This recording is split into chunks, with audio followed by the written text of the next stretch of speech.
Welcome back to Let's Grow Poland. I'm here with Jason and Kinsey, and we're going to have a great show tonight with us. We have been lucky enough to summon the ever amazing Shane Kellogg, driver of the Super Stock Diesel 4x4 truck called Trump. So, Shane, how's it going? It's going pretty good. Are you making any money in that combine, Shane? We're trying. We've been cutting soybeans all day, and it's starting to get a little tough right here, but we'll probably run here for a while longer, so I apologize for background noise. No, it's all good. This is real life. We're all busy. What kind of bushels per acre, or can we not? Is that too big of a secret? No. Right now, this field is saying 76, so it's good, just not great. Like water turned off here in August this year, and kind of knocked the top end off stuff, but I'm not going to complain. So, before we get into championships and stuff, what record are we looking at for this year's harvest for bushels an acre? I don't know where we're going to end up. I think we're going to be probably slightly above average on corn and soybeans. We haven't dove into any corn yet, but it's like I said, water shut off in August, so I know it hurt. I just not really sure how much. And we've only been cutting soybeans here about 2 days, so we're only about 700 acres deep. So things can change, and anymore it seems like it can rain on one side of the road, not the other. So stuff can change fast. So to Jason's point about making money, it looks like a green combine there. So take that how you will. yeah, a couple green ones running out here in the field now. So, but no. So, ladies and gentlemen, Shane Kellogg. Just let's get into it a little bit. Tell us about yourself, where you're at, and kind of what you do. Yep. Well, I'm right here in kind of west central Ohio. I'm 45 minutes from Urbana, and I'm 45 minutes from Bowling Green. So, right dead smack in the middle of Enderley and National Tractor Pulling Championships. I farm with my dad, and I got a few full-time guys and some part-time guys here on the farm. We only do grain, no livestock, and farm right at 8,000 acres. Wow. That's no shortage of land or things to do out there on said land. So you're right there in the heart of Poland country, and we talked a little bit before. You mentioned seems like you're heading west most of the time nowadays, but it seems that the sport's starting to grow some legs and spread itself out a little bit. So yeah, it is, and that's a good thing. I like going to different venues and Poland. We've always talked with my buddies, and it's just really weird, and not really weird, but odd that it's almost like there's one thing that really never changes. Like if you go pull at a venue 10 years, 9 out of 10 years, the same line is going to be the best line on a track. It's so weird, like, because how they work tracks and what they do, but I don't know why. It just that good line just very rarely changes. Yep. Yeah, we've started noticing that over. Go ahead there, Shane. It's all right. I was just going to say, so some new venues would liven things up a little bit, I think. Yeah.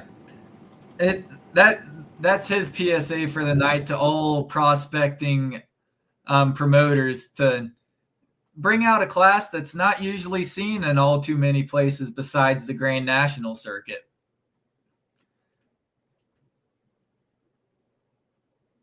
Do we got Shane still? He's farming, so while he's out farming, Kinsey. Yeah, Randy's here now. Randy's here now. Hey, good evening, everyone. Yeah, we're talking to Shane Kellogg. He's our first guest tonight. He's in the combine right now. Yeah. And then in about 20 minutes or so, we're going to talk to Gary Winningham from Crossville, Tennessee. Then we're going to go to Philip Bewley to talk about Elizabethtown, Kentucky. Then Mike and Amanda Weekland along with Joey Radel to talk about Weekland's Pull out in Chest Spring, Pennsylvania. And then we're going to bring on Bert Forbes and a couple people from Boonville. So, Randy, until Shane comes back on, why don't you and Logan just kind of catch up? And you've been around Shane a long time, haven't you, Randy? I would assume with OSTPA? Yes, he used to have the Gotta Have It truck, and it was always been a diesel super stock truck. And then he ran with Ohio State in the blown four-wheel drive class years ago, and I don't know exactly when that transition, when he traded it or sold that, and then he went to the Trump truck. But yeah, he's a good puller. He's been in Ohio a lot of years running with us, and then he goes national pulling a lot, and then he stops in and sees us a couple, 2 or 3 times a summer. So he's a lot of fun. He's a lot of fun. I'm gonna stop you right there. I have a couple questions that I was gonna talk to Shane about. That mixed class of blown 4x4s and the super stock diesels that you guys always used to run. Tell us a little bit more about how that dynamic worked. Well, it worked pretty good. There's Shane. He's back.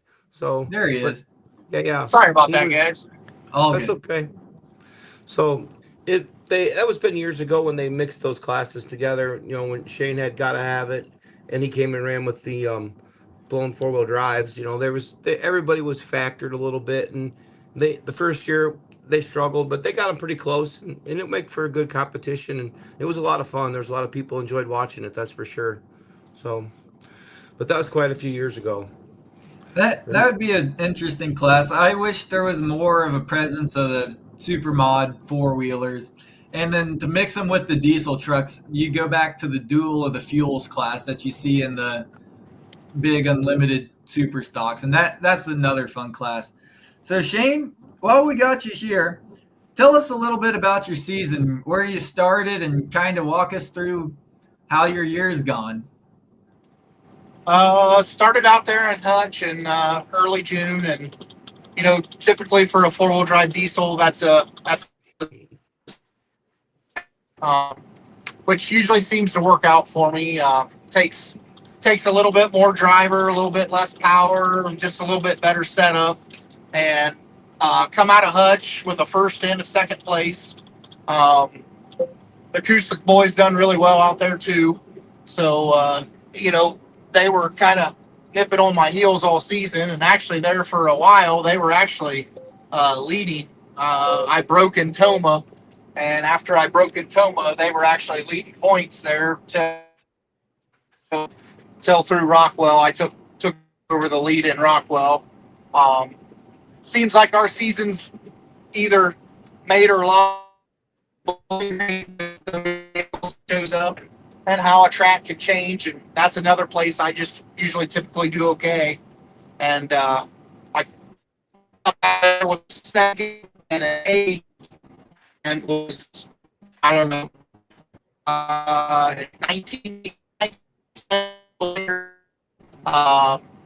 Then rolled into Sandwich for Thursday day hook, and won out there, and then come out of there with like a 27 or 28. So I just kind of had to interview. Well, we got your video from Hutchinson Friday with your win to kick off the season. Let's play that video, and we'll have you talk through it a little bit on the strong start to your season. Yeah.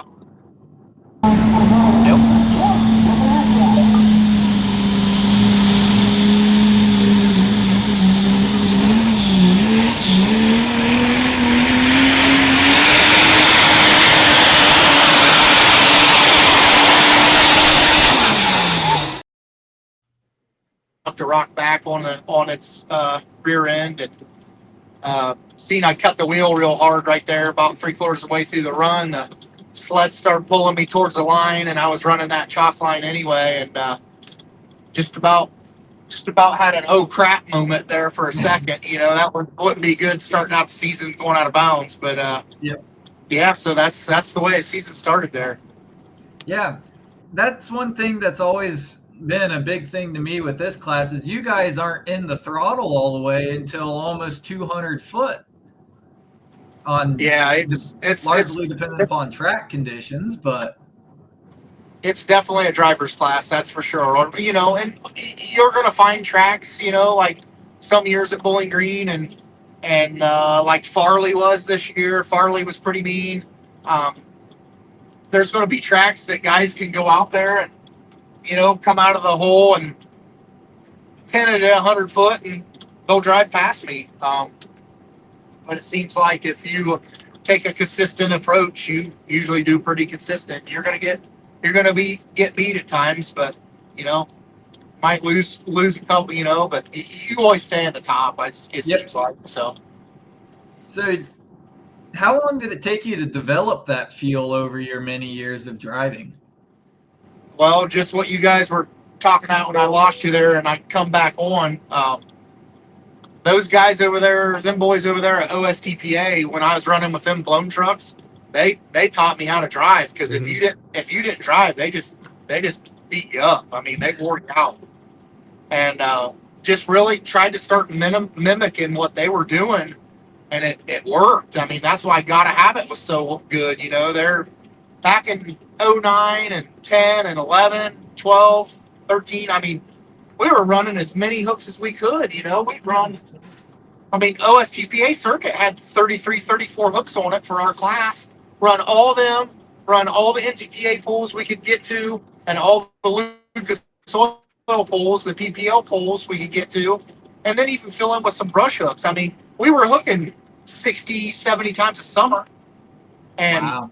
It don't take long doing that many passes behind the wheel. You develop a driving style and a feel for a truck. So Yeah. So, yeah, seat time there's no replacement for it. So no, there's not. I completely understand where you come from that. Before we hop into some more stuff, let's go back to where you started getting into it. Dustin wanted to know kind of any advice for some of the new guys, and then how'd you kind of get into the sport of diesel truck pulling? You know, I knew it was just something I always wanted to do. So I kind of had that in the back of my mind, and I pulled my stock pickup a couple times, and not even really much done to it.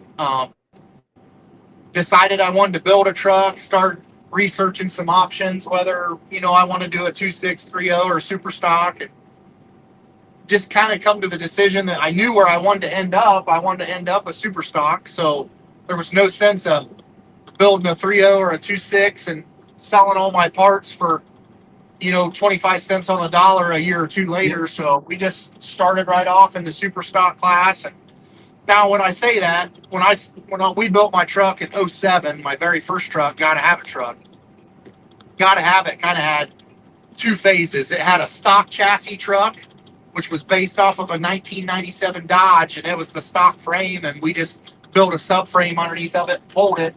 I pulled that truck in 07, 08, and then I had Barker Machines, Steve Barker, build me a two-frame chassis for 09, and that was kind of the second version of Gotta Have It.